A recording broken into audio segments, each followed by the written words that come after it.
Pues vamos a ir empezando, señores. Vamos a ir empezando. Playing right now, so Ya estoy the por aquí. finals. yeah.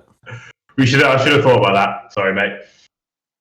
No, it doesn't matter. It's better for us. We have a. It doesn't really matter. Hostia, ahora sí que no we're, lo on, veo, Rob. we're on live or no?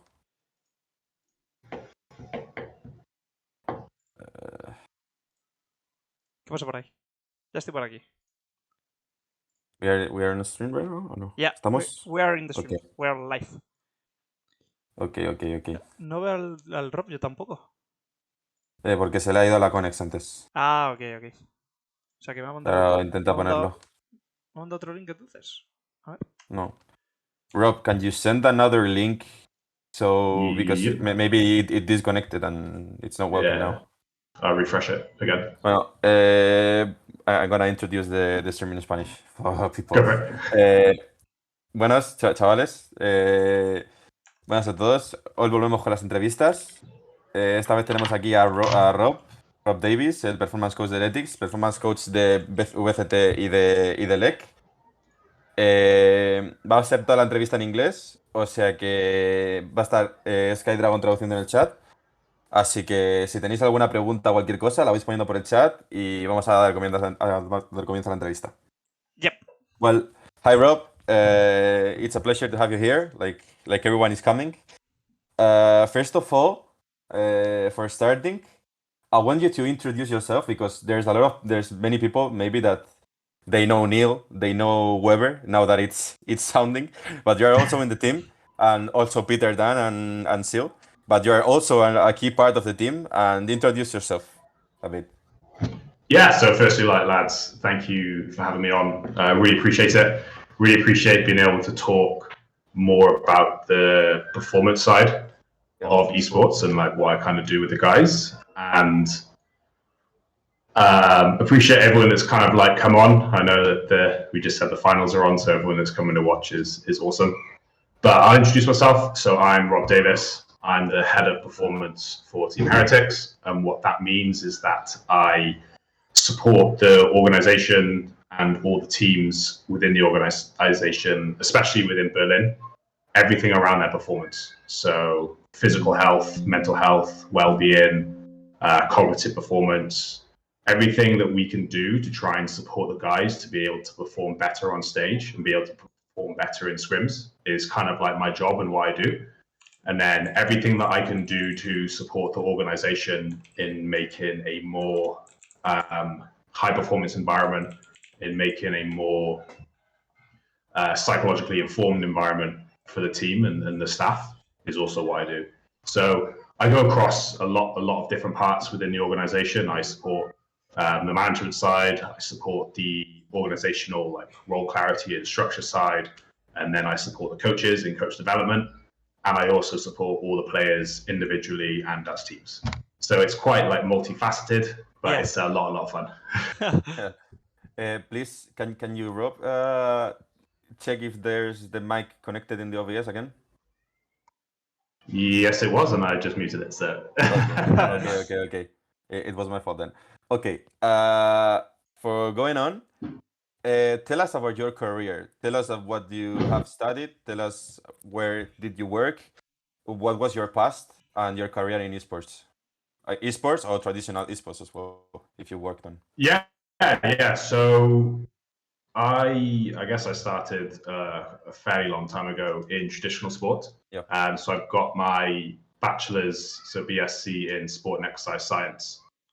And I was predominantly in strength and conditioning for like traditional sports. So I trained athletes and professional athletes, everything to do with in the gym. So their strength, their fitness, conditioning, kind of like what it says in the name. With that, I also got a master's in strength and conditioning. And I pretty much traveled quite a lot of the world with that. So I worked in New Zealand. I working in high performance sport New Zealand with all their Olympians and Paralympians. I worked in Andorra, which is probably the best place I've worked in so far. And that was with the Andorra national ski team. I was their head of strength and conditioning. And I worked in the UK. I've worked in the US. In the US was with American football, basketball, baseball. all around like supporting the athletes in the gym, all around supporting everything that they can do to get fitter, stronger, faster, all that side of it. After Andorra, I took a little bit of time out. This is going to be a good life lesson probably for a lot of people, but I kind of chased something that wasn't really my passion, wasn't really part of my values, and I went home back to Wales, and I tried to start like an online business and tried to do some other things, which gave me some incredible skills, like marketing, like being able to copyright and everything like that. But it just wasn't my passion. It wasn't where I wanted to be. It wasn't what I wanted to do. So I reflected loads on like what I loved in sport and what I loved doing with all the athletes, and that was being able to be someone that they talk to, being able to help them stay motivated, being able to help them have a good mindset within the gym. And so I kind of like started a transition into athlete well-being. So being able to support their like holistic whole person self, not just them as a player, but them as a person. And then I went into sports psychology. So then I got a master's from Cardiff Met in sports psychology as well. And then how I got into esports was my partner's brother. He is the best or the top Smash player in Wales. So we started going to like loads of like Smash tournaments. And I just started to notice like a lot of kind of people on the grassroots community side were asking questions just around health, around the gym, around like everything, like how can I deal with things? And it really like gave me a bit more fire. So I started researching esports more, and I started figuring out like this is actually an incredible space with like incredible people and incredible teams, and I couldn't see a huge amount of support that they were kind of getting. And my kind of philosophy is you know, how can I support people, not just the performance side, but all of the mental health, all of the well-being, the whole person. And I thought that was kind of like missing. So I just started emailing like teams and companies like, hey, this is what I do, I can support. And then Adamus Esports picked me up. So Adamus Esports is kind of who I'm contracted with, and their performance company within the esports space. And we've got like amazing practitioners all over the world who work, you know, we've got a lot in NA, it's based in Canada, and we work with multiple teams, some of the best teams in esports. And they kind of put me into Misfits, LEC. So it was a bit of a whirlwind where it was like, okay, do you want to go to the LEC? And it was like, I've only just really heard about this, and like didn't know a huge amount about League, didn't know a huge amount about the space. And I spoke to some people, and they were like, you know, the LEC is one of the most like intense, like hardest competitions you could just go into in esports. Yeah. And I was like, okay, sweet, I'll just move to Berlin and see what happens. So just moved there last summer to Berlin, and like loved it. The complexity around esports, the challenges, the personalities are all very similar and very different traditional sports. And it was a place that I really, really enjoyed. And I had amazing support from Adamus. And then obviously throughout the summer split, we all heard what happened with Misfits, where it kind of got sold to Team Heretics. And and then kind of just snowballed from that, really. So then Team Heretics like picked me up after, and it was more like, we want you to work within the whole organization and within predominantly like the LEC and VCT teams. And I couldn't really turn that down, because I was like, being able to work now across multiple teams within esports and learn more and more and keep developing myself was just a no-brainer. So that's kind of like a bit of a whole story, and hope that explains some of it. Well, yeah, for sure, man. You have a long one. Okay, so maybe we can start more talking about your job, about the performance thing. But first of all, I mean, you answered that one, but I was gonna ask if there was a difference between working with Misfits or Heretics, but you kind of say that it's not more Misfit or Heretics, it's the same thing right now. So if there is any difference you notice by switching from one team to another? Yeah, definitely there is differences in how the organizations are set up, what their visions are, what they're trying to do with the teams. This is something that goes across kind of all sports and across all teams. It's like, first of all, what is that vision of that team? So what does that team really want to achieve? What does that organization and company want to achieve? And those things are very different. And they're, of course, very different because, one's based in Miami, one's based in Madrid. Like, the whole cultural differences there. Some of the similarities really is like we've got still some of the management staff. So we still have Michael and Nicholas that have come across. And we still have our amazing chef as well. So Mo is literally the best thing in all of the LEC and VCT. Things Bro, literally every single one says the chef is insane. Everyone I talk to. He's the first Mo thing they say. is amazing. Yeah, he's an absolute legend. And he always brings like good energy, being positive, like, so it's someone nice to have. I know a lot of teams, use catering and don't have someone like that. So for us, it's a big plus and a big bonus. So yeah, there's similarities, but there's differences definitely between the teams. Okay. First of all, I want to move on to a block like comparing, because you said you've been in traditional sports and you've been in esports. What are the main differences you've noticed by coaching traditional esports or traditional sports and esports? What are the most significant things you've seen different of athletes? So the differences are, so there are definitely a lot of differences. I'll kind of go a little bit on the similarities first.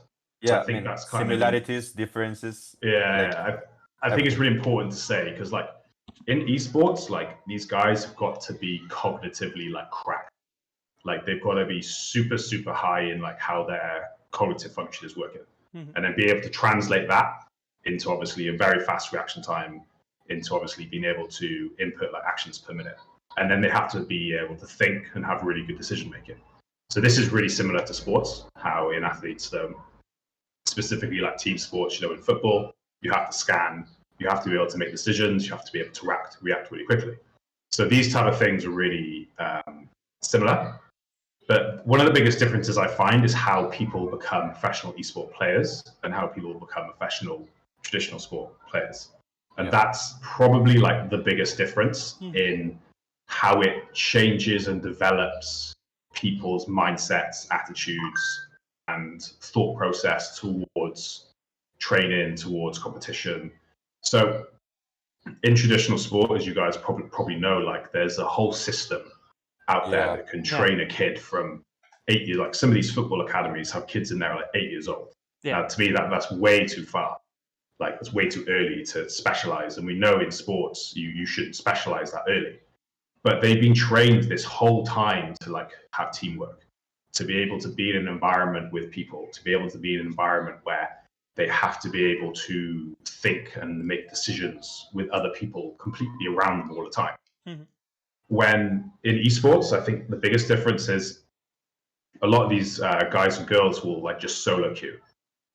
And then they're just kind of on their own. They may have friends, but the ones that become professional usually like outrank their friends after a while. So like they can't really play with their friends because they're like, oh, I'm actually playing up here, but my friends are down here. So this kind of like key mindset and key skills that they're learning around teamwork is a lot more individual. So I need to grind and do what I do to up my rank. When in sport, it's like, you need to do that, but you need to understand that you have a whole team around. So this is the biggest kind of like difference, and that like creates kind of different mindsets and mentalities around winning, around what competition is, around like what they think is good for them, because a lot of esports people or gamers as well, not trying to stereotype, not trying to stereotype anyone here, do kind of like have some bad health from like lack of sleep or not eating correctly. And that is a general sterilization, and I don't want to put that out there because it's kind of not true at the same time. But this is kind of like the environment and the life that they've kind of lived in and been in. And with athletes, it's completely different. So that's the biggest difference, where in esports, like winning is I have to win. Yeah. Because that's how I get better. That's how I rank higher, is just winning. So the metric is always about winning. When in sport, a lot of the metric is about how do we create a personal best? How do we get mastery? How do we get to a place where the team is functioning as a whole to then enhance performance? And those are kind of like some of the biggest differences that I've definitely seen. Yeah. Well, interesting. I mean, if I can tell you, I mean, that's one of the things I was most interested about, because, for example, I've one of the guys that I've been growing with esports and traditional sports like all my life, and I've been training table tennis. I don't know if you know anything about table tennis. I was since 6 years.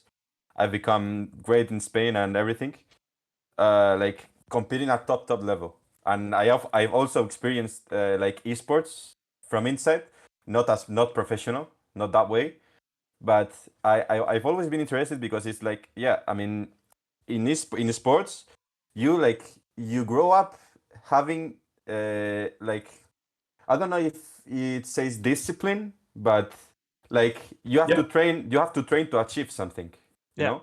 And in this sport, it's like, well, I play a lot of solo queue, and then they are not that focused on training to achieving the goal. They are more like, I have to get better and I have to be good, like instantly. Yeah. You know, this is the and that was the, why I was most interested about, and you answer it really well. Like, so one of it's the a very things, good point. yeah, one of the things we talk around that, and like I talk with the coaches about, is like intentional training. So for the guys to have goals, to be able to go back into solo queue and be like, what am I actually working on? Because one of the biggest difference, and this is actually a huge difference to try and understand the training around esports, is, let's say you're playing football. When was the last time like football had a change in the rules that fundamentally changed the game? Yeah. Yeah. Like, you know, it didn't change for a while. Yeah, exactly. Like, but in League of Legends, every 2 weeks there's a patch that can fundamentally change the game. Mhm. And one of the things that I found really difficult to understand first, and I'm wrapping my head around, is that for a lot of these guys, like sometimes that autopilot in playing solo queue is just mechanically getting used to a change in the patch, which is really, really important, especially at this top level, because let's say you had an auto attack that did so much percentage damage and that changed by 2%. That could completely change the way you play. Yeah. But in football, it hasn't gone, you know, the goalkeepers can't use their hands anymore. Mm-hmm.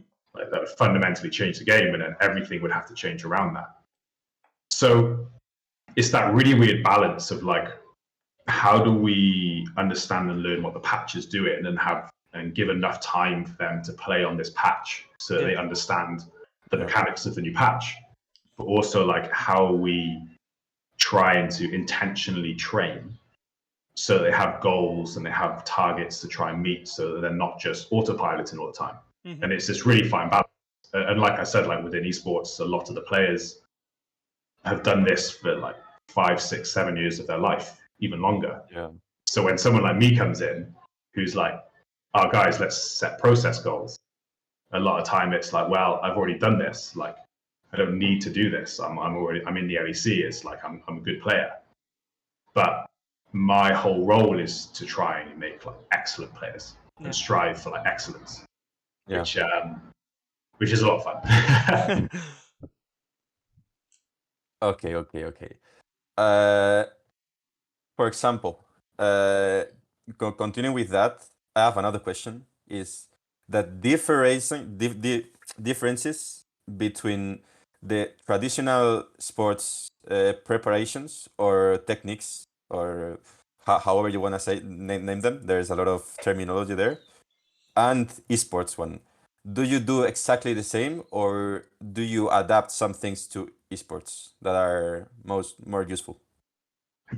You definitely have to adapt. It would be really ignorant of me and unfair of me just to come in and say like, this is what we do in sports and this is how it should be done in esports, esports is its own ecological kind of like system. It's got its own fans. It's got its own like life kind of blood about everything it does. So there definitely needs to be more practices from traditional sport and evidence-based practice coming into esports, and that is slowly happening. Again, like I have to stop myself and remember sometimes that I play rugby, and esports is in its first 10 years, like properly of being something. Mhm. When I can't imagine what the first 10 years of rugby looked like. Like it was probably an absolute disaster of just people running around a pitch, like hitting each other without any rules. So like slowly it changed into being more professional. Slowly, like different coaches came in. Slowly teams came in. So it's difficult to just expect an instant change of bringing in practices from traditional sport into esports when it's so young. But I think this is also where esports has like a massive advantage over traditional sports, because there's so much evidence out there that it can use and so many tools out there that it can use, and just pull them across and adapt them into its certain settings.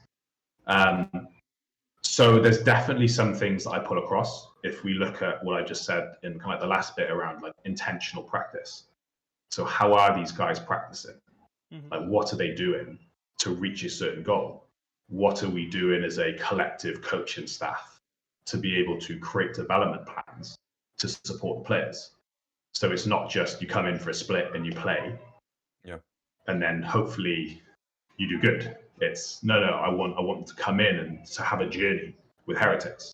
So they come in and this is what it looks like at the start, and then this is the culture and values, and then this is kind of what your practice is going to look like, and then this is what's going to look like if you exit. And some of this has taken, I haven't implemented it all. I'd like to implement more things, and I'm really lucky with Heretics that our now is really open. And really wants support and really wants to do stuff. We all know that like it doesn't change overnight, and I have to adapt and think how I can do things differently with the guys, and not just say this is what we did in sport. And I have said that, I make mistakes, and I've said, oh, this is what we do in sport. Why don't we just do it this way? But then it's stepping back and realizing, this is the space I'm in. Yeah. How do I slowly bring in more evidence practice? How do I slowly start to help everyone understand like what the brain does within these certain situations, what like the body does within these certain situations? And again, like that's where I kind of put that this is the fun of it. This is that challenge that I really like within esports, because we have all this evidence, like loads and loads of evidence, but it's like, how do we pull that across into this environment with this population of people is a completely different challenge than somebody just coming into sport. Or if I went into like a premiership football team, the systems would already be there. Yeah. For example, one of the most original things about the sport is about the time of competition. Like it's very short, and the team always want in this short team, like all the achievement, all the wins, all the how can I tell you, all the make a super team to win all, and it's super difficult make this slow train to get this achievement. And one of the things that I think is about Team Heretics especially is the how can I tell the long term. I mean, Yeah. the difference between the Heretics and other clubs we are as far as we know that we want to do like a long term project. Yeah. So I think you know it, Rob. Like they told you. That's because you. Yeah. So kind of with Titan there, like you're completely right. Like a lot of teams will go, we need to win, and we need to win instantly, and so then they just buy people in to win. But like again, this is kind of the mistake. Like we've all seen super teams that didn't work. We're sadly now in that position in esports where we're in a bit of like an esports winter, where investment has gone, where people are starting to realize that how do we diversify our income to make sure that we're not stuck? Because like you can't just buy a super team, and teams have done that, and now there's no money to do that. Mm-hmm. So you need to be able to strategically think and strategically align what your values and what your culture is to the strategy that you want to do to win or to get to where you want to compete. And competing is different to winning. Like not every something that I do like to say is not every team can win the trophy. Only one team can. And ultimately every team in the season apart from one team is going to end the season on a loss, because that's sport. Like, welcome to the world of sport and esports. You have to lose. Yeah. So like that long-term development is super, super important, but it kind of hasn't really got into esports a huge amount yet. But Heretics is definitely doing that, and is what we do. Is like a lot of the talk is around, okay, who do we bring in that we can support to reach their full potential? Who's going to come in and be coachable and be able to like live the values that we want them to live and be in a culture that we want to create and have. And again, that's something that I'm really privileged in within Heretics, that they've given me the space and they've given me the time to be able to try and do these things and to try and create these systems, which other teams wouldn't do that. So I'm really lucky in what I'm doing. But it's not saying that happens again overnight. It doesn't happen in 2 splits that are ultimately 6 weeks long. The LEC, like it happens over years, and like the biggest is one of the best examples of culture is the All Blacks, the New Zealand All Blacks in rugby. Yeah. And if you read the book, I think it's Legacy, around how they developed and created that culture. Is he got? I thought you were going to get the book out there, Ty. I thought you were like, I've got it right here, but it's if you read that book, you'll understand that like it took them like 40 years to make a culture that they wanted. Like it was a long. Sorry. You didn't like what you said. Sorry. But yeah, like it takes a long time. Yeah, that's. I mean, I think I read a thread like into their 2 weeks ago. Like they were discussing about if you can make long-term projects or use academies like to build up a team, and they were all. I mean, I think it was Koi Fly. I don't know if you if you know that guy. Yeah. That he said that we are not even close to sports, and you cannot do like a structure like football. Like you have an academy like with a lot of teams, a lot of people. You form them, and then you give them the chance to go to the main team. That there is a long way to go, and I was kind of disagree with that, because I mean, you know, it's competition, right? And I know there's a lot of differences, like physical, mental preparation, everything, but at the end you end competing. In my opinion, I think you can form people to be a good competitor, and if they with the base talent, and that's for example my opinion. I think it's not that difficult to do it, but I think people in esports are not willing to do it.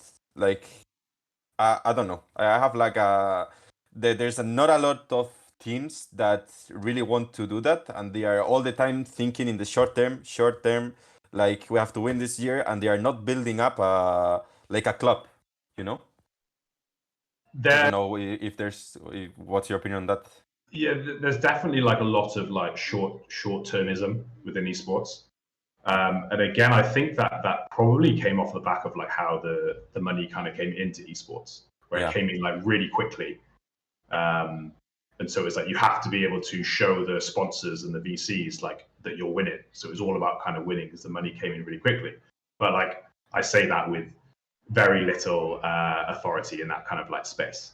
But to kind of like Fly's kind of comment there, and again, I haven't read that thread. He is true. We're very long way off from traditional sports like systems and how they work and what they kind of do to get players ready.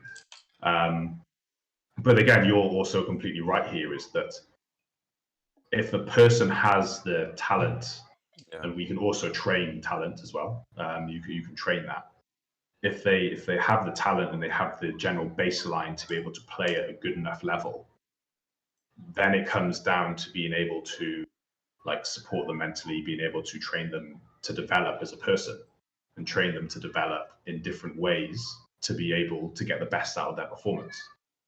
And it kind of goes down to a bit of like the philosophy of where you sit within performance. Is sports and is esports something where you can develop and help people be the best that they can possibly be as a person, not just a performer, but as a person. Yeah. And for me, that's like my success. Is if Yeah. these guys and girls come away and go, I've grown as a person and not just as a good League of Legends or Valorant or Rocket League player. Yeah. But like so far, it's more, as you said, the short-termism is we don't have time to do that. We need to win because like our sponsors need us to win, and we need to be able to be seen on the TV, or sorry, not on TV, like on streams, and be playing in these tournaments because that's how we generate our money. I think it's still around. You guys are probably better than me at this, but 80% of esports revenue is sponsor driven. Yeah. Which is mind blowing. So if you're not winning, like, who's kind of going to sponsor you? Mm-hmm. Yeah. So Sorry. You can continue. no, go on. I'm gonna make a question because you talk about players, and I'm very curious about which was the best players in this term that you work with. I don't know In if, your life, yeah, like it doesn't have to be now. in my you life, can, you can tell about traditional sports or esports, what you want. So one of the best like individual like players I've worked with was a. Do you guys know what netball is? Whoa, no. Okay. Sorry, netball. Oh, yeah. The name it's familiar, but I don't think I really know what that is. It's big in like the Commonwealth countries, like the UK, Australia, New Zealand, South Africa, kind of like countries around there. It's really big. It's a big sport, especially like a female sport. And when I was in New Zealand, one of the best athletes I ever worked with in the sense of mindset was someone called Katrina Grant. And she was, I think they won the gold medal in the Commonwealth Games. And just her whole attitude to kind of like life and training was absolutely incredible. Like it's kind of typical like Kiwi, typical New Zealander, where they're very humble and very like easygoing about life anyway. But just the whole point of performance for her, in my perspective, and I don't want to take any words from her mouth or anything, but that she just had fun. She had so much fun playing, and she was an excellent player. She was captain for the Silver Ferns, which is the New Zealand netball team. And just every time I worked with her was absolute like privilege, like a complete privilege to work with. And then kind of like within esport, I had a really cool chance to work with some Fortnite players in a Red Bull boot camp late last year, and one of the players was gamer tag. I can't remember his real name now, but his gamer tag was Seti in Fortnite. And he was just I know. like, Bro, he won the Fortnite thing. I was Fortnite and Jerry, bro. Yeah, I think he was partnered with Kami. Yes, Kami, they won. Yeah. Yeah. And like he was just unreal to kind of like get to know and work with a bit as well. Like his mindset, his approach to training was fully again like holistic. So that was someone great to work with. Within kind of like Heretics, I'd say kind of like Evie's a lot of fun to work with. Like he's a super nice bloke, he's a really nice guy. Jankos as well is decent to work with. He loves the gym, so like me and him will go to the gym, and that's a lot of fun.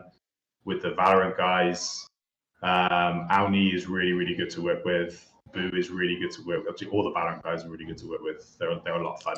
So like when like the best I worked with, probably like Katrina Grant was insanely good and just an absolute privilege to work with. And it's all around kind of like how, for me, like how somebody's mindset is and how they come into training and come into competition. And that's kind of like what made her completely stand out from like a lot of other people. Okay. I have another very interesting question. Like, I mean, people usually talk about, like, for example, we don't usually see the performance coach figure. I mean, always people come out with, this is the psychologist, this is the mental, I don't know, the mental coach. But I think this is more deeper, right? I mean, for example, what are the keys for a player? Let's see esports because it's what are we talking about now? Yeah. What are the keys a player should have to reach his best potential? Like fundamental things you have to do. Okay, that's the big question. So first and foremost, like the person has to generally be good at the game.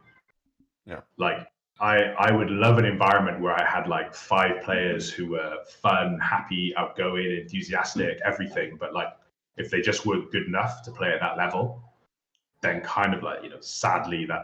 that's what happens. Like you can't escape that this is still a skill based game, just exactly the same in sports.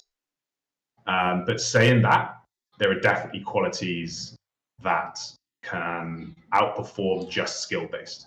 So if let's say like you're kind of like a 16-year-old kid right now and you're wanting to get into the LEC and you've got kind of like 2 years to develop and get there, some of the key aspects that you need to be able to develop is communication and team dynamics and understanding like the needs of the people around you and the needs of the players around you.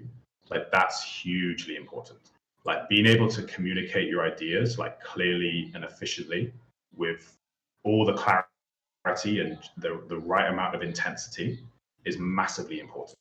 Um, and then understanding like the human needs around you for your teammates is hugely important as well. So the team dynamics of what people need, because somebody could really like more direct feedback, but you might be giving them feedback in a very like around the bush type of way, and then they might tilt and be like, just shut up, like I don't like how you're speaking, and that's because you're not understanding the person. Yeah. So it's kind of understand the person and the people that you're with. Mm-hmm. Excuse me. Secondly is being able to have self-awareness who you are as a person and have self-awareness around your habits, around the things that you do to look after yourself, around your own well-being. Kind of like that's a massive base of performance is somebody's well-being. Mm. And if they don't understand like why they play in the game, what purpose do they have to play, like why do they like the game, why are they there, and how do they look after themselves, if they don't understand like this base, then when it gets into pressure situations, they're going to really struggle because they might just, why am I even here when this is hard?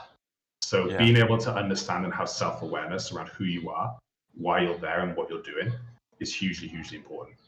Then it kind of goes into some more of the, we call them like mental skills or psychological skills as well, and more of the like physical fitness and being able to generally look after yourself in that way. So those two blocks are obviously massively important as well. If I was to say to you that you're an esports athlete, yet you don't exercise, I would question and say 30 minutes of like zone 2 training a day in the morning actually increases your cognitive performance. So your cognitive performance is directly linked to your performance in game, pretty much. So why are you not exercising at least 30 minutes a day? Yeah. Like, that doesn't make sense. If you're a professional and you're getting paid and this is your job, you need to be doing everything that you can possibly do to have the best performance that you possibly have. And then I'd say, especially like something I'm learning with everyone is like be open to new experiences, be open to being coached, be open to trying new things is also a massively important skill to have within this environment. Because somebody like me will come in and be like, why don't you try this? Why don't you try that? And we'll find things that work for you as a person. But if you don't try these things, and just say, you know, no, I'm fine, I'm good. Okay, how are you going to develop? Like, what are you going to do to step forward? Like, so definitely like team dynamics and understanding the people around you, understanding yourself and your own wellness and what you need as a person, understanding like the mental and psychological skills and the physical fitness, and then being open and honest with yourself about how you progress and being open to new experiences would definitely be some things that I would say are really, really important to develop away from the kind of in-game aspects. Okay. If you want, like, this is we made like a review of everything, like kinda have relation with performance.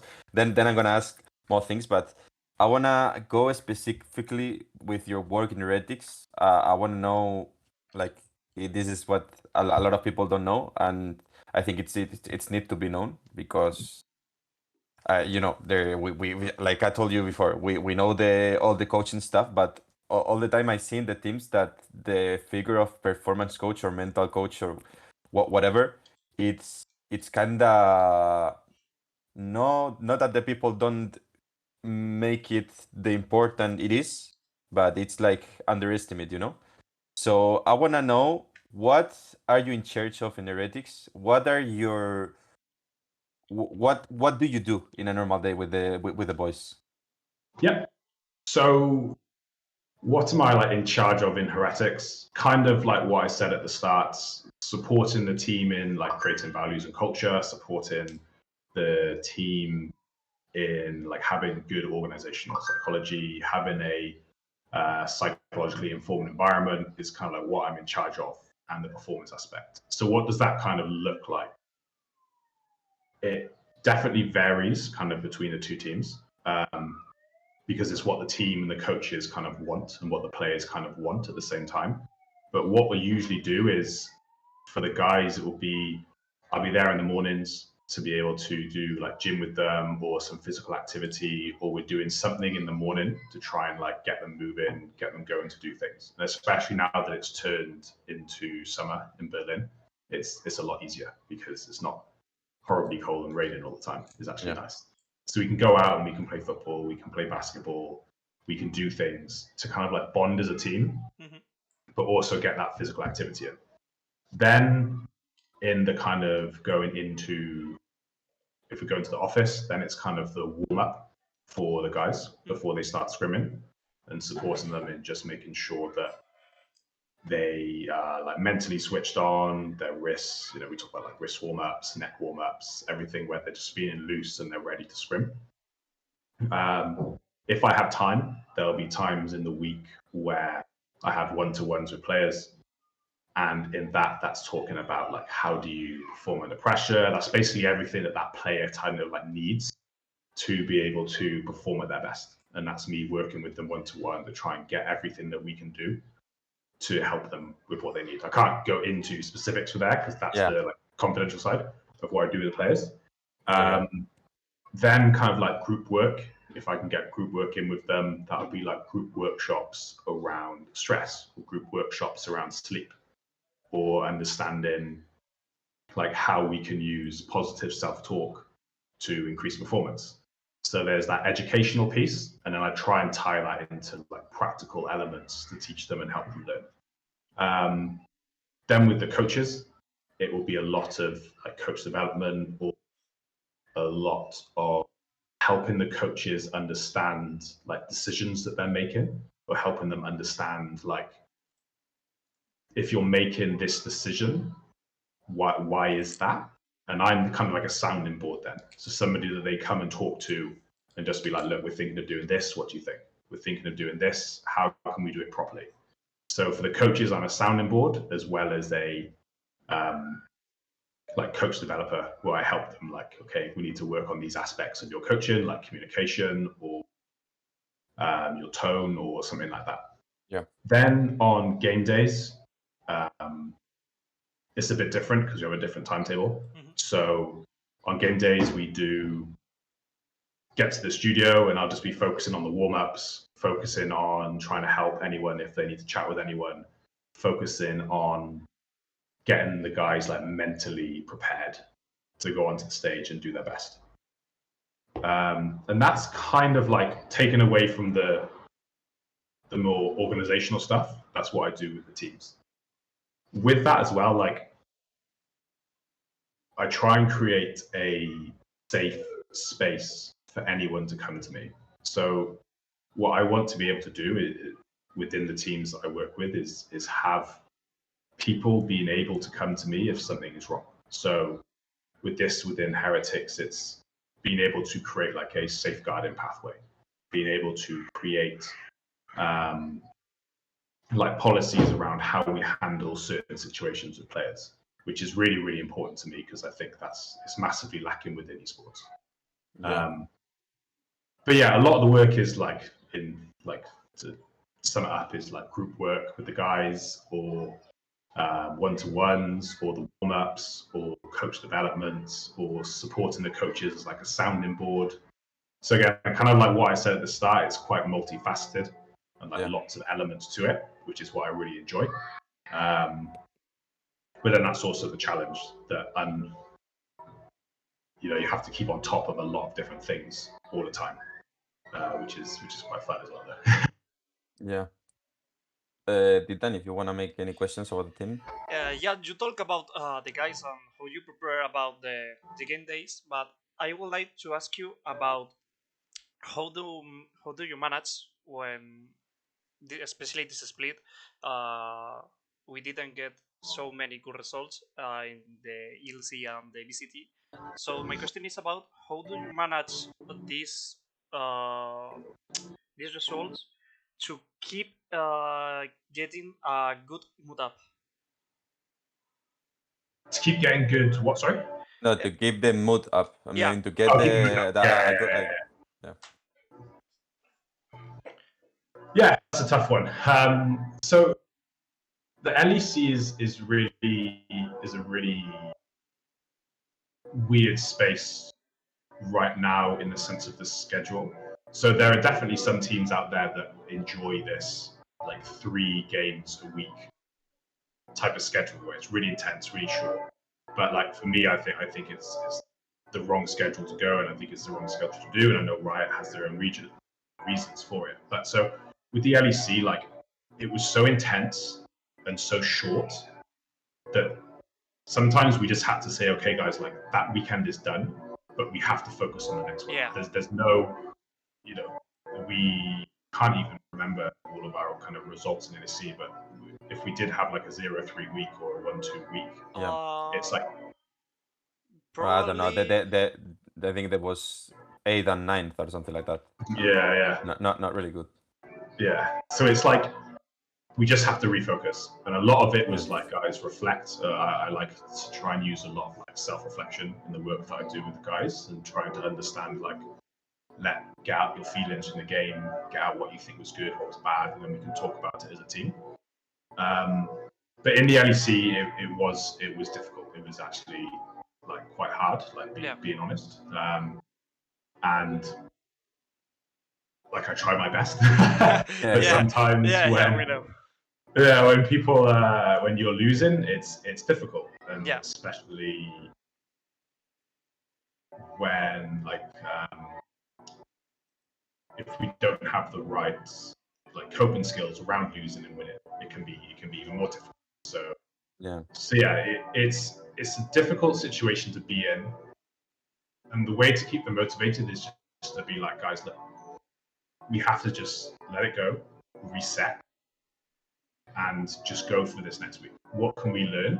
Okay, we've learned a couple of things here. Let's use those and let's practice those, and then let's go forward. Because if you look back in the LEC and you've only got like 3 weeks to try and do something, like if you keep looking back, like I don't know if I can swear on here, but you're going to be pretty. Yeah. So you just have to look forward. With the VCT, I think that was an interesting one. So we obviously had the situation with like dropping Zeke, which changed the environment within the team. And the environment within the team like really helped as you kind of, we all saw like Weber was an absolute beast. Like I think you guys like created loads of memes about it. No, no, It was amazing. it was just insane. I mean, Yeah. I don't know. It's one of the most random things I've ever seen in esports, bro. It was like crazy as fuck. I mean, I don't know. Yeah. And like I loved it. Like we were all just kind of like we fully believed in like Weber, and we fully believed what he could do. And he came out in that first game and was just an absolute beast. Yeah. And like that kind of, I think that was against Giants, wasn't it? Yeah. Like Yeah, it was Giants. that game like changed the whole like mood and the whole atmosphere within the team to just a more like, okay, we have to win every game. Mm-hmm. So let's just go out and play. And let's go out and play in a way that like shows us. Let's go out and play in a way that shows off our strengths and who we are as people and who we are as players. And that's what was really important to me and the coaches. So Weber was kind of like still coaching as well. But to me, Weber was, let's go out and use our strengths as who we are. And let's create good intentions of the day.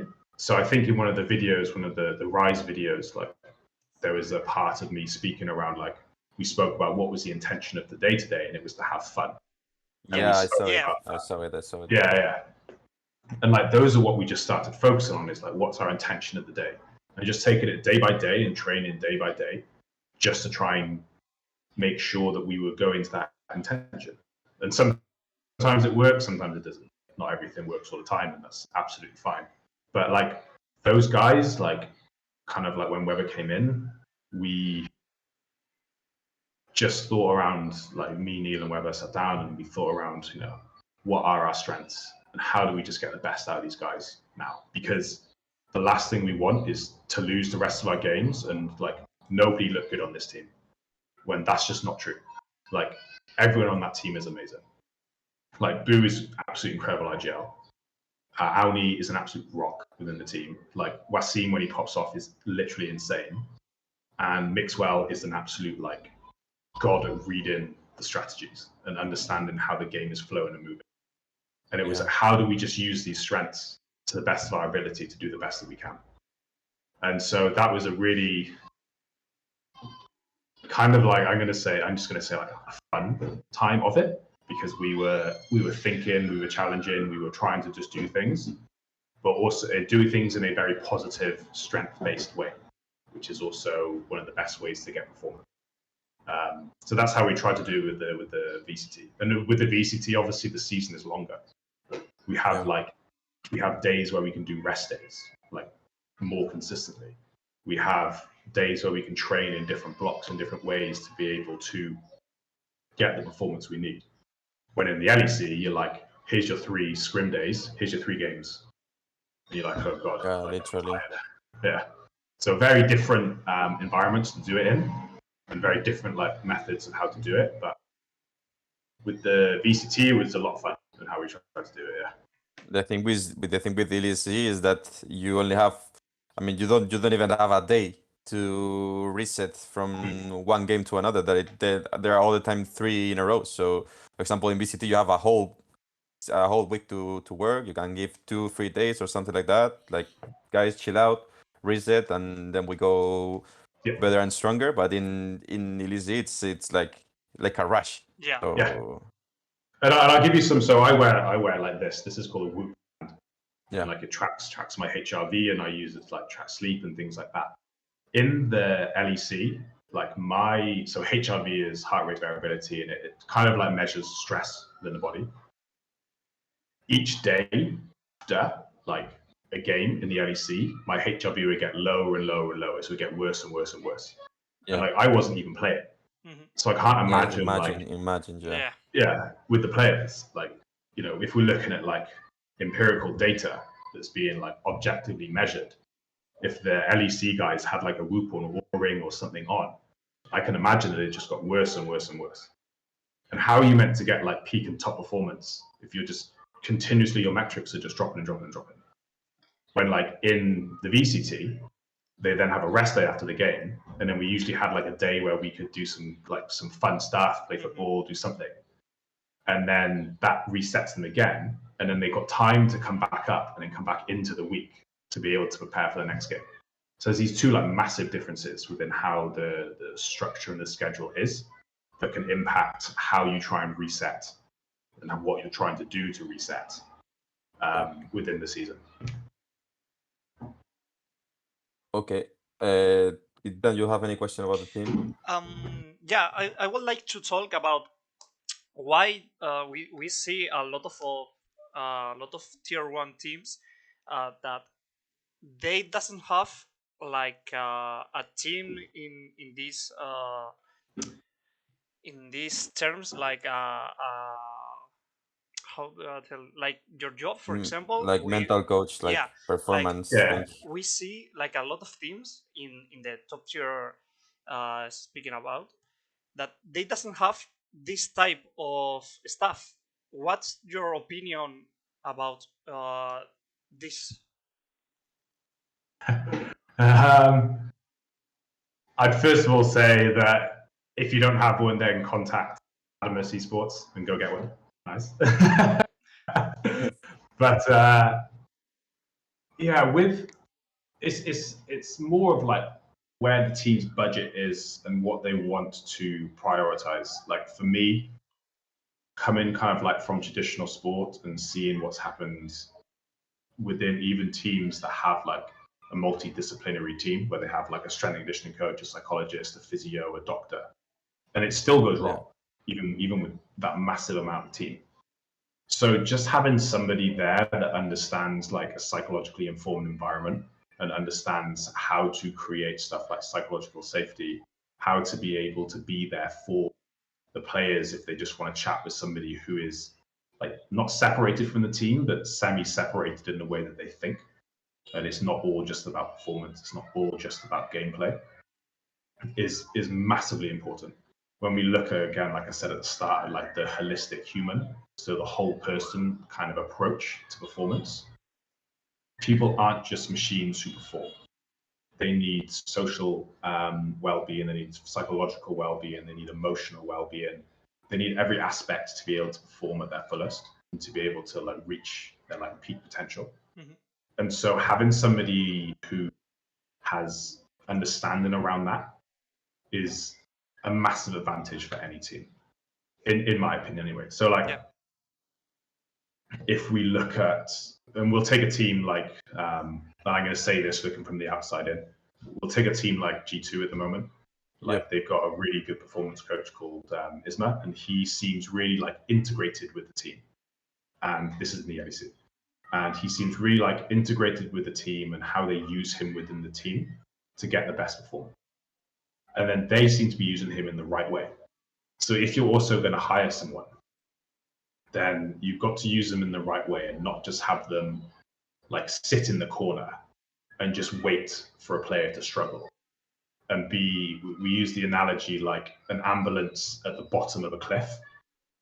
So just to be that ambulance at the bottom of the cliff, like we need people who are trained to be able to come in and be integrated within this environment and within the ecosystem to then be able to actually make a difference and actually be able to change the whole ecosystem in a more positive and higher performing way. So for tier 1 teams that don't have it, like I can't talk about their financials, like I'm not sure where they sit in that thinking, but teams that do have it and use it right, like, you know, Heretics with me, they've really integrated me and we're doing a lot to make sure that I'm really supporting the team. And I like the example of Isma, and even the example of some of my other like colleagues with like, we have a coach called Matt Fisher, and he's with NYSL, the Call of Duty team, and they're really integrated and they're loving it, and they love everything that he does.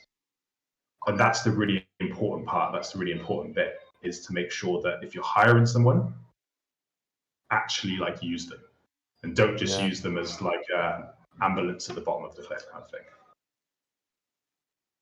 Perfect. Okay. I have a, maybe this is a tough question. I don't know. How do you make, I mean, I'm gonna formulate well. What would you do to a player that it's having problems to dealing with frustration. Like we've seen a lot of in esports, like people get mad very quickly. Like they have like, I mean, not I'm not gonna say like everyone have bad mental, but there is a common issue in esports that they have like high ups and hikes, like they're mentally unstable and they don't deal very good with frustration. How do you manage to solve that? What would you say to a player that it's coming, like an advice to deal better with it? So something kind of like around frustrating or tilt or like emotional regulation Yeah. is first of all building like self-awareness and understanding like what is happening and why is this happening to me. So like I would get like a player and give them a piece of paper or their phone next to them as they play. And I would say, after a game, if you tilted or got frustrated in this game, write down what was the trigger. So what made you tilt? And that would be the first thing. And that would be a week, like literally a week long or even 2 weeks, just to build up all these triggers and start to understand like why is this happening? What is making this happen? From that, then I'd also like say when you like have something good that's happened, like you said, like congratulated yourself, or you've gone, oh yeah, that was fucking amazing, I did really good in it. Also write those down and write what those triggers are. So you've got these two type of opposing ends of looking at it. You've got what's making me feel frustrated and tilted, and what's making me feel like happy and positive. Yeah. From those triggers, then it would kind of like be talking to me, and we'd understand and go through and be like, okay, this one here, or these like 6 triggers that you've written here are all very similar. And one of the things that we look at is like controllables and uncontrollables. And I'd say like something like, could you actually control this? Is this actually in your control to do something about it? So let's say I take like a league player, like you're in bot lane and you're doing pretty good, but your top lane is like inting all the time. Mm-hmm. Like, is that within your control to be able to do something about? And like ultimately the answer is no. Yeah. It's not in your control. You can't control that person. You can influence that person by having good communication, by staying like stable and being calm. You can definitely influence, but you can't control that person. So if you start to think of like your frustration, is it something that you can control or not control? So if it's something that you can't control, then we look at, okay, what are the strategies and interventions we can do to help you realize that you can't control this, and then reset your mental so that you would go back into the game feeling better. Like resetting the mental on something that you can't control, maybe we would do a concentration cue. Mm-hmm. So a concentration cue would be, first of all, have a mental trigger in your mind that you say to yourself when you start to feel, because now you've built self-awareness. So you know when you're going to tilt, you know when you're going to get frustrated. So now have a mental cue in your mind to say to yourself, okay, this has happened and I know this might trigger me. So let me just reset and let me refocus. So I've used this example a few times, but my mental cue when I get a bit frustrated is I just say to myself, breathe. And then what that does is it triggers my physical cue. And then my physical cue is quite obvious. I take a really big, deep breath in and I hold it for like 4 seconds and then I just let it back out again. And what I've done there is I've used a mental cue and a physical cue to just reset me so that I can go back into the game.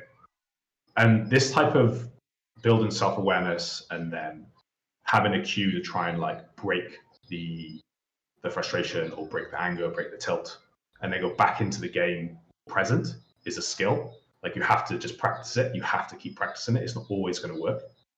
But when you can start to do that more consistently, then you'll start to be better against tilt, better against frustration, better against like any emotion that gets in the way of you playing well.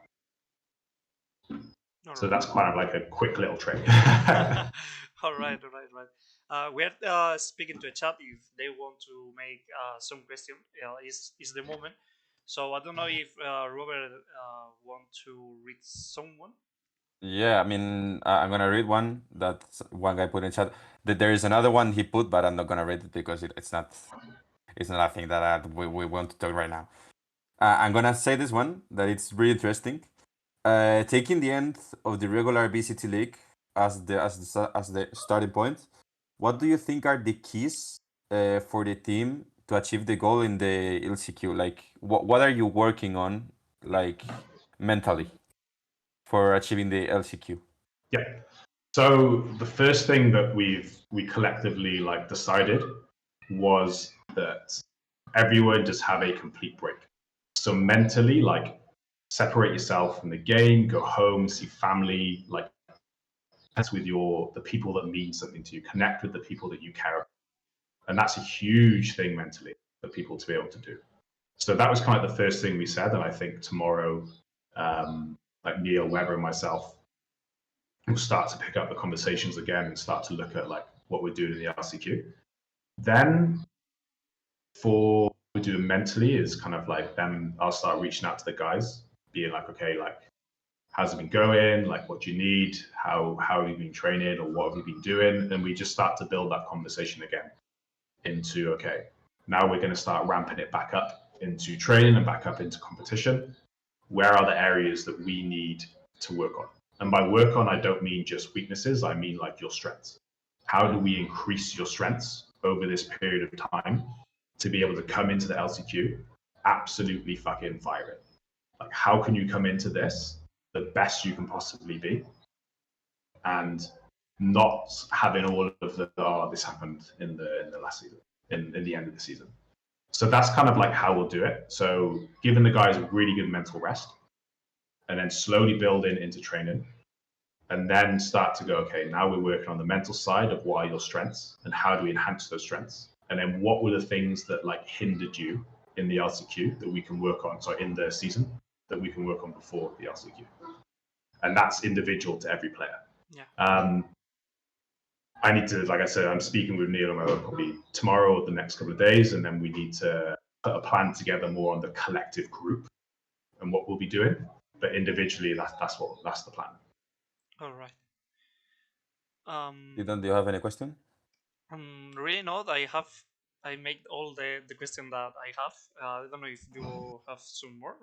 Well, I have another one that it has nothing to do with this, but it's a very interesting thing that in esports is, well, it's now getting common, but always being like, if you do this, you're trolling. Like how it's the thing of 6-man rosters. If you have worked with them, like the people like have like treat to do one, but for example in Asia we see like there's a lot 6-7-man rosters.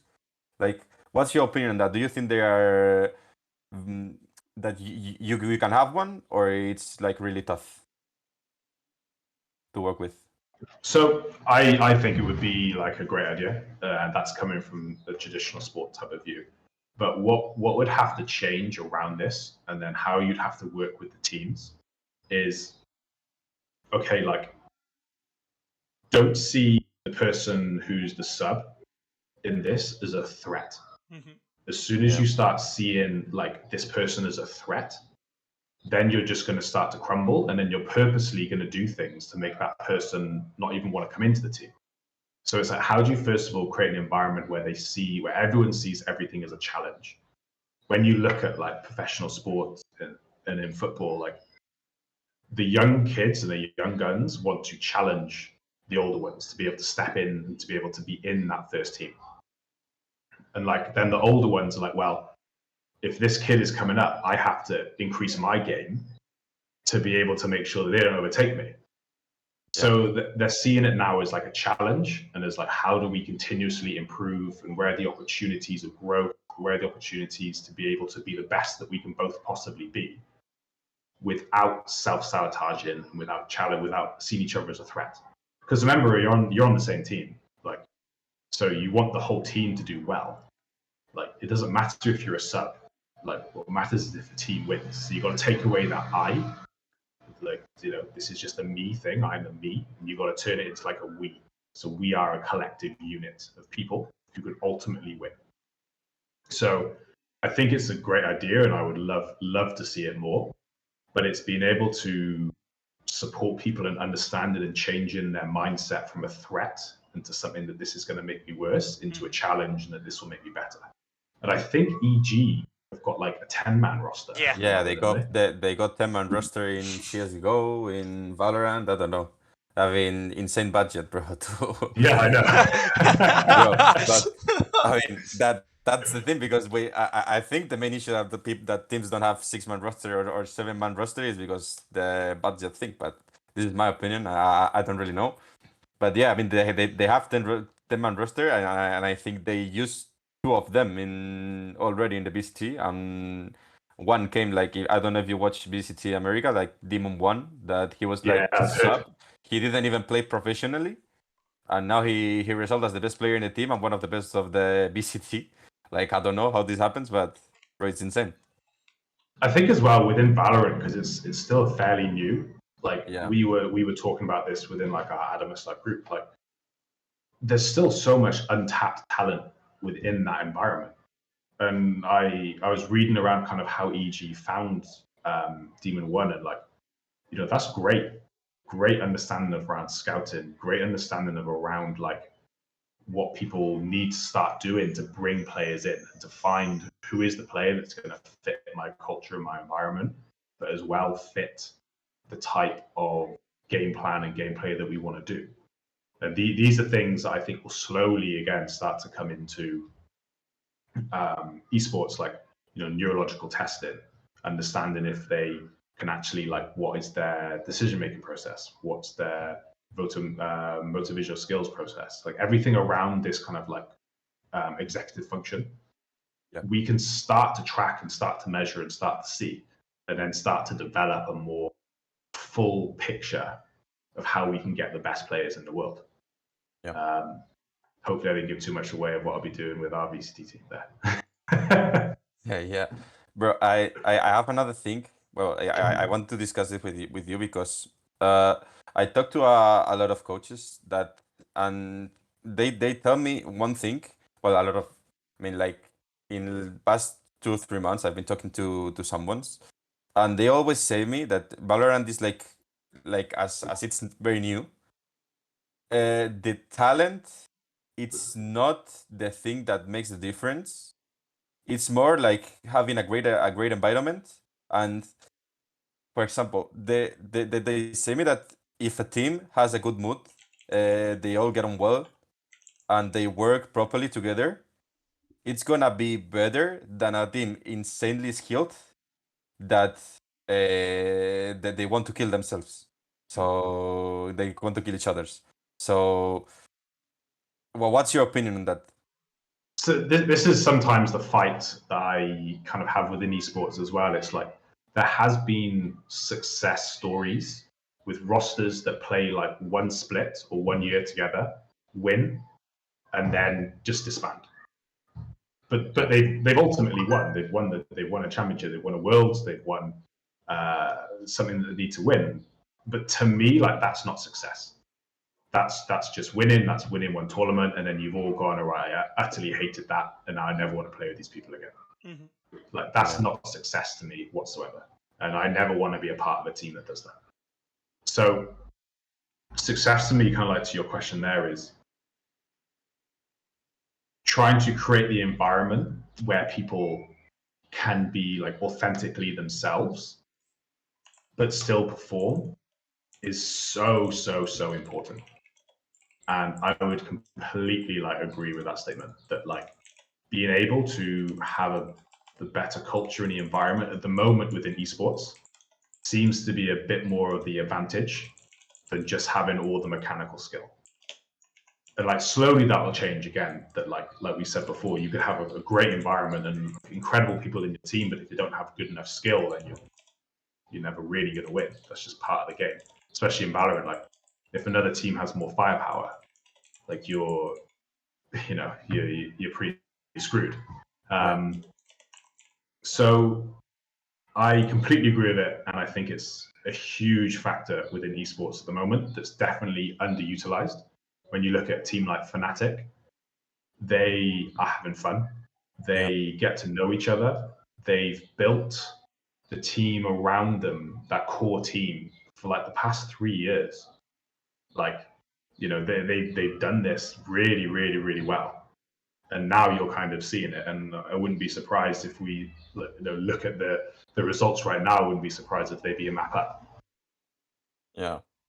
But it's the So- thing we are talking about. It's like, for example, Fnatic building up this roster with the basis since the beginning. I mean, they had Boaster, they were adding players, they added Derke, then they get the best of that roster, and they added Alpha, that was insanely skilled, and as we see, he had some perfect on the team, and now they added two more players like Chronicle and Leo, and they were just like doing a long term. I mean, not long term, because they were taking the best pieces they can, but with their resources, that there are a lot, they did the best they can, like in a long term, right? Because they didn't, they maintained the coach and they maintained the IGL.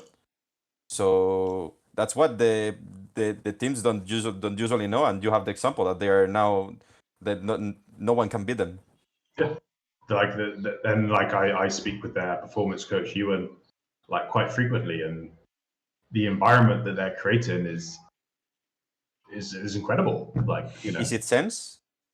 no, it's Ewan Rockerboy. I know Sense is now in K Corp. No, and I thought it was still in Fnatic. Yeah. Continue. So yeah, like completely. There will be a time where like teams have figured this out, and then looking at like how do we have good charisma, how do we have good chemistry within the team, as well as good firepower, as well as good skills, and then you'll just see everything within the scene elevate again, which will be really interesting when that kind of point happens. Yeah. But that comes with good understanding, good development, good knowledge around how you develop like a talent development, and how you bring people in, and how you test, not just test, but how you kind of support people to be the best that they can be. And I think that Fnatic roster, they've had time to fail, they've had time to not win, and nobody panicked. They just, okay, we failed, and what did we learn? And that's the thing. Like within a lot of esports, it's like you fail and then you restart, and then you have to do everything again, and then you fail and then you restart. But instead, failure is the best way forward.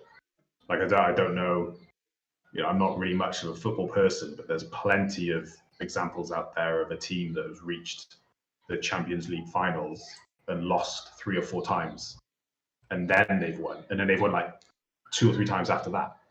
And it happens in rugby. Like, you have to fail to be able to learn. Totally agree.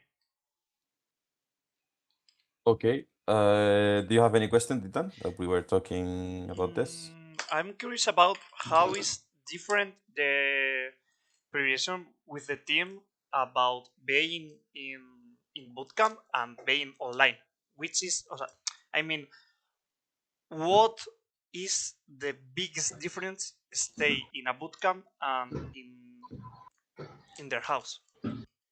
So when the Valorant team were doing a lot of the online training, I was with predominantly with LEC.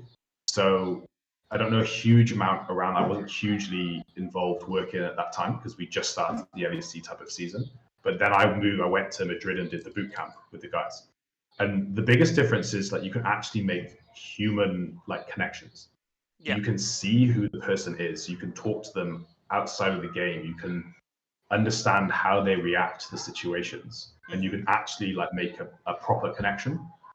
The online, like, you know, let's say I'm sitting here right now and I'm talking to you guys, but let's say we were playing Valorant, like a bird could fly into my window right there. Like, that's going to completely distract me. Yeah. And like, no one's going to know this. And now suddenly, like, they're all like, everyone's like, what's wrong? You just, like, it's been 3-4 rounds where you've been completely, like, you stopped talking, you're not doing anything, what's happened? And then it's like, oh, I've got to sort out this bird that now my cat has got, and my cat's brought into the house, and now I have a bird and a cat in my house. you can't see these things. But then when you're in a boot camp, you're all there together, you're all laughing together. Let's say if that bird flew into the window, this time everyone sees it. And then it's like, okay, now we all have the same shared experience.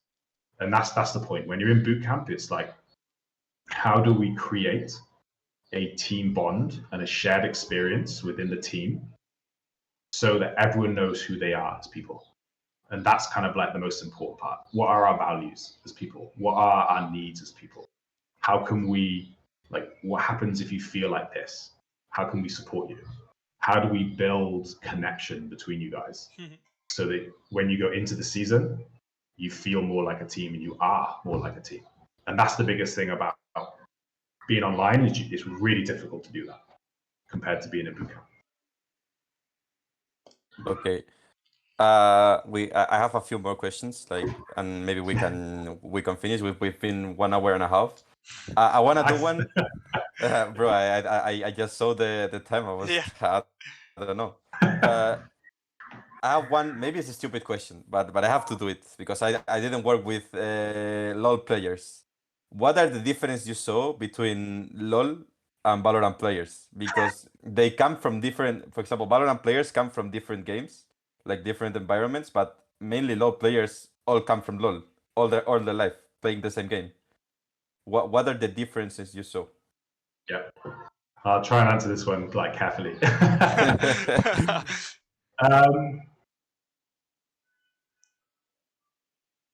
The people that I've worked with in like first person shooters, so like kind of like Fortnite and then LOL, like Fortnite as well. Yeah, they do seem to be more open to the performance side of it. Is quite a big difference. And I've spoken to Neil about this and to a lot of other people about this, and they've explained to me that like CS, like they had sports psychologists in CS like 10 years ago. So like a lot of people, like it's kind of like already embedded and already ingrained a lot more in like the first person shooter type of side of things. Than within like League of Legends. Like the League of Legends is a bit more quiet, a bit more reserved compared to Valorant. And like you can kind of see it in probably culturally as well, in the sense of like when you look at COD in America, or when you watch the last CS like Masters. Yeah. Like those crowds are crazy. Like they're absolutely insane. Yeah. And you see this within like a lot of the first person shooters. The crowds are like mad. And I think just kind of like that is probably a bit more of the difference. Is one is a bit more extrovert, is a bit more like outgoing and like talkative around things and open around things, and one's a bit more like reserved and a bit quieter and a bit more introvert. Is probably the biggest difference. But again, like that's stereotyping.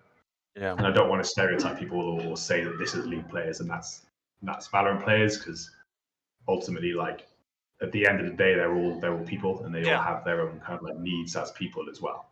And again, that's how you try and see it: is who is the individual, what are their needs as that individual. But kind of the differences is one's a bit louder and a bit more excitable, and one is a bit more reserved. All right. Okay, and do you want to ask something? You talk about the crowd, and I want to know if the crowd is really really use you, for example, for some player, or extra motivation. How do you work with the players the moment that they see the crowd? So I think with the League of Legends guys, like they're a lot more used to the crowd. They've been in LAN events, like as soon as you're like, in the LEC, you're in LAN events straight away. Like with the VCT, again, the crowd is different. So I'll give you an example of how I use the crowd as a way to help the guys in one of the games. One was from, I'm assuming you guys watch like the Spanish casters for the VCT. Yeah. Whoever does those casts, they're absolute like amazing, incredible people. Yeah. Like, so I can't remember what game it was, but we won the first map, I think, or we won the second map. And the Spanish casters were going absolutely crazy. And we know. can in the backstage we can hear them. And I thought these two were gonna like have an aneurysm or a heart attack. Like they were going mad. And then when the guys came backstage, like they were still going mad. And I was like, guys, like listen to the casters. Yeah. Like listen to the people that are supporting you.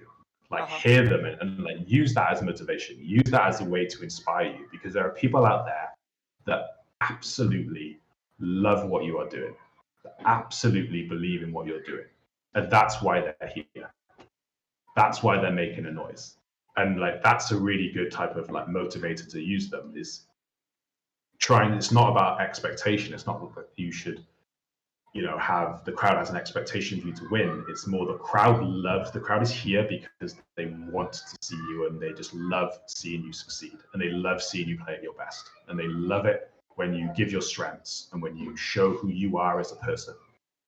So one of the strategies that we used within the VCT was like use the crowd, like, and you probably saw in our last like 3 games, it was like stand up, shout, like get the crowd involved. Like Mixwell, Oscar was getting up and like screaming. He was getting to the crowd. Like Wasim would, Kellogg's would like turn around to the crowd and like jump up to them. So we tried to use the crowd in those situations to get us like amped and to get the crowd amped and to get everyone like, yeah, let's go Heretics. Yeah. Because these guys are turning to us and they're loving that we're here. And I think that's so important. I think that's so important for people in sport and in esports to understand that it's the fans that make the experience. Like when you guys did that video. Yeah. I was going to talk about that later. Yeah. yeah. Like that was insane. And like it made a huge difference to the guys. And like it meant so much to them that like people would do that and support them and show like we actually care. And I think that's such a powerful thing. And when you can tap into that, and when you can tap into the people the fan base, it's a huge advantage. Huge advantage. Yeah. I don't know if I answered the question. But yeah. You really answered. We did the video because we were just in a bad situation, and we as a fans, maybe someday we're in the team, but right now no. So we as a fans, we can do much more, right? We just did. This guy to my left, they said in a WhatsApp chat we have with all the Heretics fans and people of the staff that okay, why won't we don't do a video and send them to them like freestyle? It was just like a crazy idea. Maybe it helped them. Yeah, and it seems it really do. So I'm gonna end up with 2 questions. First one, I've seen like in a lot of documentaries, and I like a lot of the coaching part in esports. I want to dedicate to it, and I've seen that there are many coaches, and that, for example, what they are giving their talks, they say, well, if we lose with this, if it doesn't matter if we lose, guys. And I don't like it, because you are just like putting the lose thing like an option, and you are like, I don't know how to say it, like you have the guys the pressure that, okay, if we don't do this, we're gonna lose. How do you take away the pressure of winning? What do you do, or what do you say to just focus on them of competing and forgetting about everything that has to do with a win? So like when you focus on just the results, we've got like a results orientated or outcome orientated type of mindset, that in the evidence base like actually decreases performance, because you're not focusing on yourself, you're not focusing on your process or your way of playing and how you can actually improve your play. So we still there's still a big emphasis on winning because we're in a performance environment, but we can't, like we said, we can't control. We talked about control earlier. We can't control the win. We can influence it. We can play to the best of our ability, but we can still lose. Like, Yeah. there's been many rounds where the opposite team shot through the smoke and had headshots on us. You can't control that. Like, this is just blind luck. Mm-hmm. And if you were like, oh, you know, I wanted to win that round so badly, Yeah. then you're just going to start spiraling into like rumination or spiral into like negative self-talk. So what we try and do is we take the focus away from winning and we put the focus more on what is your process and what can you do at an excellent level to perform at your best. Because when you're performing at your best and when you're using your strengths, you're more likely to win. But if you go out there and look at the stage and focus like, if I don't win, it's bad, you're already in like just a negative mindset. You're already like, oh God, now, and if I don't win, it's bad, then people are gonna like judge me and people are gonna put expectations on me. And suddenly you're already spiraling in this. One thing goes wrong in the game, boom, triggers, you're out the game. So we try and take it away from the result and say, okay, guys, obviously we need to win this. We didn't hide it to the guys that we had to win every game at one point in that season. We were like that. There's no point even thinking about losing because we have to win just to get through. But we then took it away and it was like, what do we focus on and do well and do excellent for us to win? And then even if we don't win, we still did those things excellently. We still did those things in a way that made us proud. Because like I said, only one team can ultimately win at the end of the season. And if you focus too much on that, you're going to lose the whole journey and you're going to lose the whole enjoyment of what sport, what esports, and what competition is.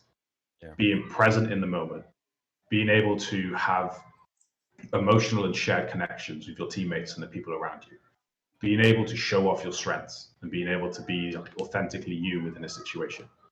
Those are the moments of sport and those are the moments of life that will really, really stand out.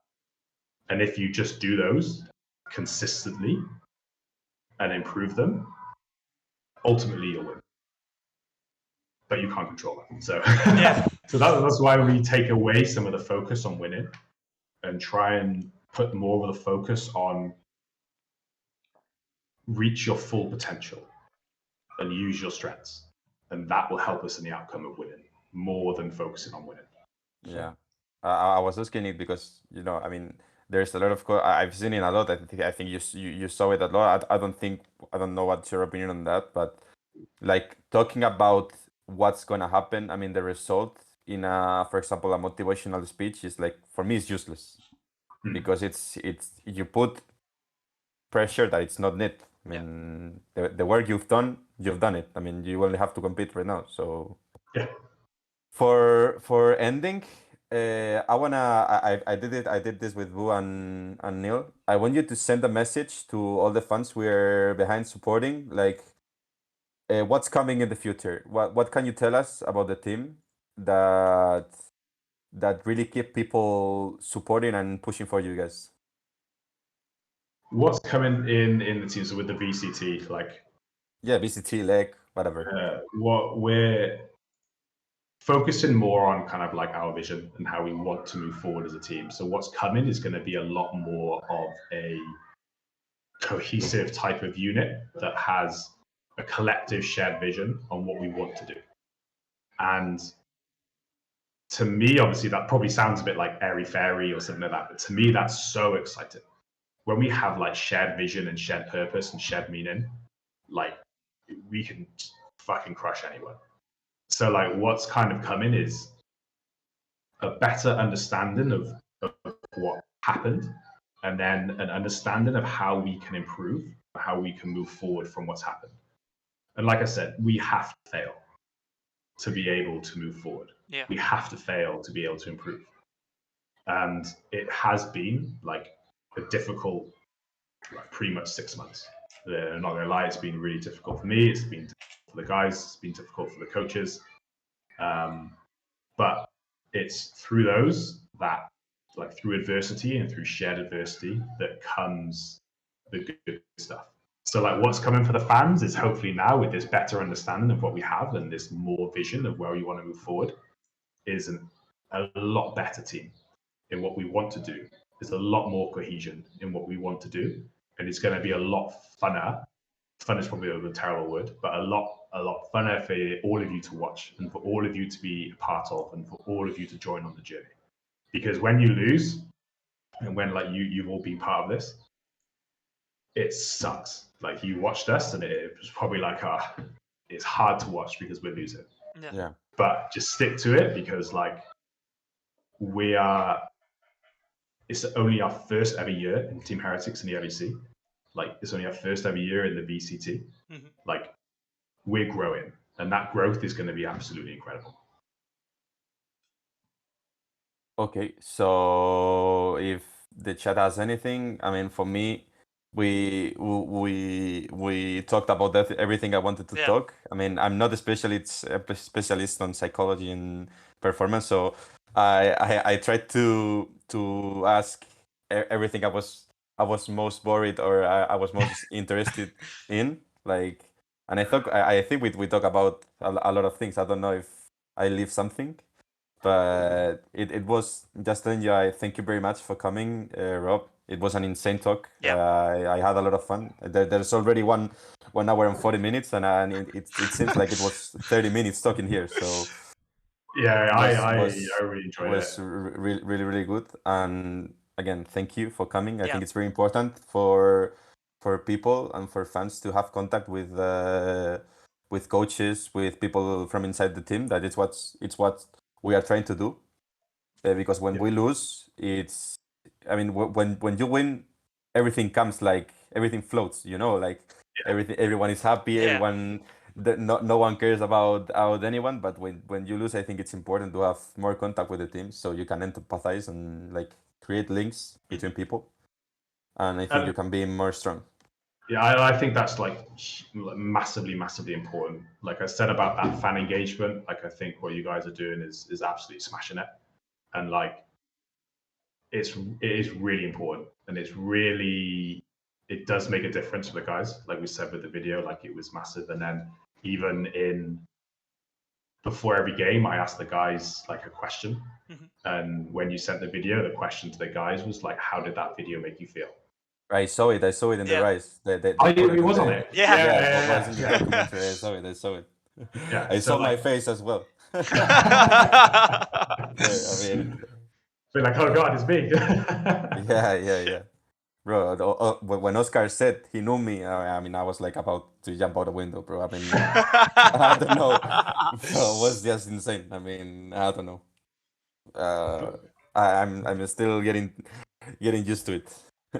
No, honestly, like it's a massive difference, and like from my side, like thank you so much for like bringing me on and like sharing a bit more of the performance aspects of this. Like a lot of my passion is mental health and well-being and making sure people can be in a safe environment to be able to perform at their best.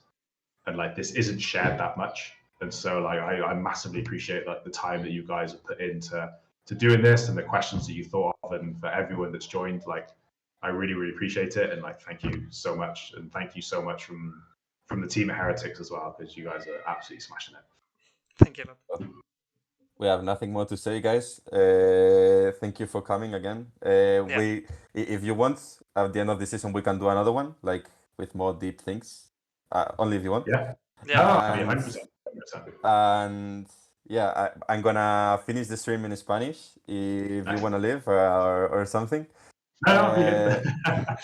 Gracias, gente, por haber estado aquí, los que hemos estado. Hemos estado unos pocos hoy porque está la final del OVCT, está Misfels en stream y de todo. O sea que, bueno, los que habéis estado aquí, muchas gracias. Lo subiremos a YouTube con los subtítulos. Y nada, muchas gracias. Y sois vosotros lo que lo hacéis posible. Y esperemos traer a más gente esto. As we said, we're gonna finish the stream now. So thank you a lot again, Rob. Yeah, thank you. Gracias, everyone. Thank you. So, guys, hasta luego. ¿Chapo ya o quieres ir preparando una raid? We're gonna raid. Okay. Let's go. Eso cuando quieras y pongo la pantalla de empezamos. Vale. Pues, so I'm gonna mute myself. I'm going to end the stream. So thank you a lot for coming, Rob. It was a pleasure. and I hope we see you in the future. Definitely. Thank you so much, Thank guys. Gracias. Bye bye.